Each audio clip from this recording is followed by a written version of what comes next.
আচ্ছা, কখনো কি ভেবেছো তুমি বটি নিয়ে মাছ কাটতে বসেছো আর একটু বেখেয়ালি হয়েছো কি তোমার পাশ থেকে এক টুকরো মাছ ভ্যানিশ হয়ে গেল, অথবা অন্যমনস্ক হয়ে তুমি রান্নাঘরের জানলাটা খুলে রেখেছিলে বা দিতে ভুলে গেছো, সেখান থেকেও তোমার ভাগের মাছটি ভ্যানিশ হয়ে গেল।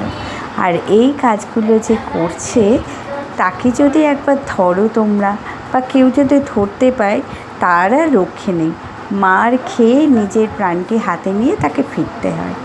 গ্রামেগঞ্জে এইরকম দৃশ্য আমরা অনেক দেখি। আর গ্রামেগঞ্জে বা বলছি কেন, শহরেও দেখতে পারি যে আমাদের এই রকম ধরনের সমাজের অবলা প্রাণীদের আমরা কীভাবে মারধর করি। কিন্তু কখনো কি আমরা ভেবেছি তাদের জন্য যদি আমরা দুবেলা দুমুঠো ভাতের ব্যবস্থা করি তাহলে আর তাদের এই কাজটা করতে হবে না? আমরা যেখানে থাকি আজ বড় বড় অট্টালিকা ফ্ল্যাটের মাঝখানে তারা জানলা দিয়ে ঢোকার সুযোগ পায় না, বা অথবা বটির সামনে থেকে মাছটা নিয়ে যাওয়ারও সুযোগ পায় না। কিন্তু আমরা শহরের মানুষরা যদি একটুকরো মাছ বা একটুখানি ভাতের ব্যবস্থা ওদের জন্য করতে পারি, এই সমাজে এইসব অবলা প্রাণীগুলোও হয়তো বেঁচে থাকবে চিরদিন। আমরা সভ্য সমাজের মানুষ কখনোই ভেবে উঠি না যে তাদের জন্য কিছু করতে হবে বা ভাবতে হবে।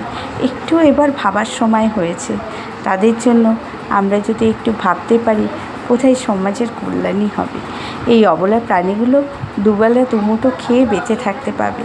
দেখো কি নিষ্পাপভাবে তাকিয়ে রয়েছে তোমার দিকে, আর কত খুশি এইটুকুনি ভাতে তার।